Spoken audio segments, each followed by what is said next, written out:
Welcome back. We have more room in our election headquarters here in New York, so that means we have more panel, more cowbell. It's now an election night.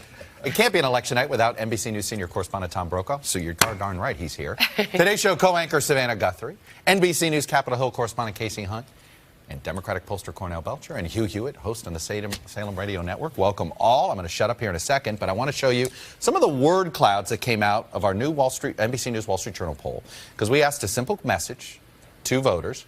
What message do you want to send with your vote, if you could send that message? And here's what folks who prefer a Republican-controlled Congress told us. Check out this word cloud. You see immigration pops up big. Do your job. Work together. By the way, keep track of that. And now, take a look at the message that those that prefer a Democratic Congress. First of all, you see the word Trump a lot there. Get rid of Trump, stand up against Trump. But look at do your job shows up there, too. And work together shows up there.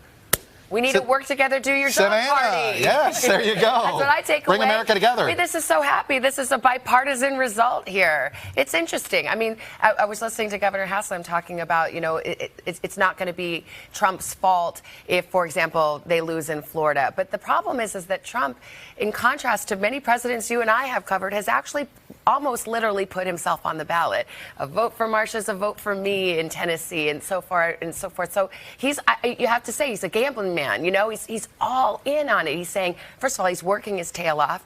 He's voted at like 11 stops in the last 3 days, and he has said it's about me. And most presidents, even when it is a referendum on him, and we all know it, will never accept that. And Trump is all in, saying, yes, it is about me. So that's what Tuesday is going to be, in my opinion. That's FDR is the last president to do this, Tom. Well, it has not just the optics, but the tone of a presidential election.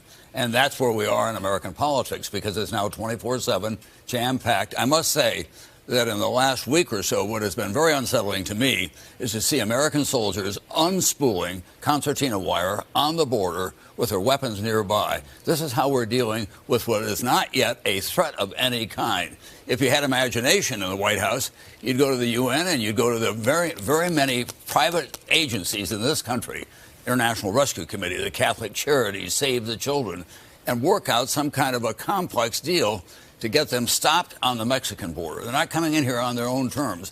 And say to Mexico, if you want aid from us, you're going to have to get involved in this. But instead, it's pointing a gun. And I don't just think that's what this country is about, but that's what's also elevated this to a presidential election. And can I just say this, though, Chuck? I spent the last week, 4 states, 4 days, talking to voters and also to Republican and Democratic candidates. And while, you know, Tom is right, this election to a certain extent has national tones, and I certainly talk to Republicans who say immigration is their top concern, I actually came away with a much different picture. I went to an event with the House Speaker and Scott Walker, who's in the race of his life in Wisconsin, and you listen to them and you'd barely know that President Trump was in the White House. They have a Republican president, and he was barely mentioned by name. They wanted to talk about jobs and the economy.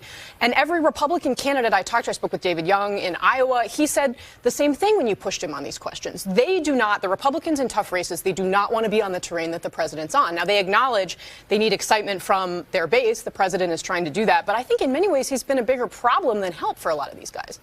You know, and I'll go back to the point that Mr. Brokaw was making. He's being practical.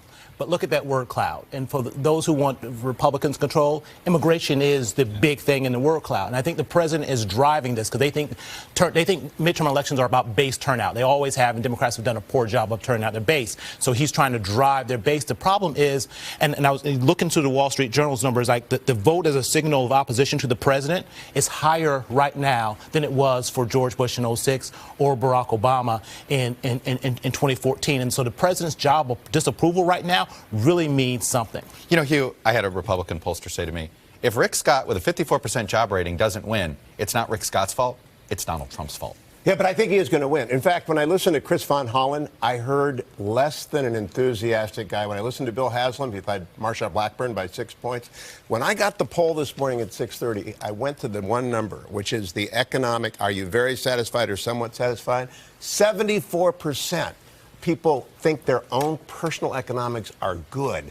That is a remarkable thing for a national election. The president would be excited. I know, but then you put that side by side with the wrong track number. Right, exactly. It's like we're not in an economic recession, we're in a political But when recession. you go in to vote, and you vote, you're in Arizona, you got to pick Martha McSally, who's surging, did the Star Spangled Banner last night, the ASU game. Do you vote to keep the economy humming, or do you vote against President Trump? And I think you end up voting. Hey, I got to show you what Donald Trump said about talking about the economy, though. It was something else. Take a listen to what he said about why he doesn't talk about the economy, Hugh.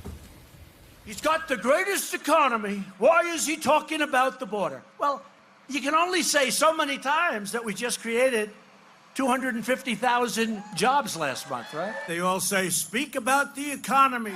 But sometimes it's not as exciting to talk about the economy, right? Yeah. But the fact of the matter is, Hugh is right. At the end of the day, people have the best job creation economy we've had since the 1960s.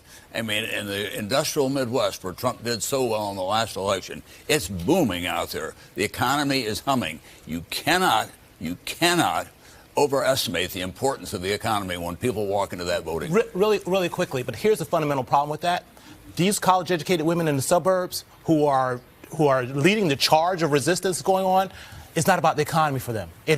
What's happening in Washington, the disrespect, it's disconnected from the economy to so many of these suburban Well, women. that's not the only thing, this but is you where cannot healthcare discount plays it in. is the point. Healthcare absolutely plays into this because it's as much of an economic issue as it is a personal issue in this election because the premiums are so high, people are worried about bankruptcy, and it's contradicting the other numbers. For sure, if healthcare's on your mind, you know where you're voting. And if immigration's on your mind, I think you know where you're voting. The question is, if it's Trump on your mind, how are you going to vote? Hey, NBC News fans, thanks for checking out our YouTube channel. Subscribe by clicking on that button down here, and then click on any of the videos over here to watch the latest interviews, show highlights, and digital exclusives. Thanks for watching.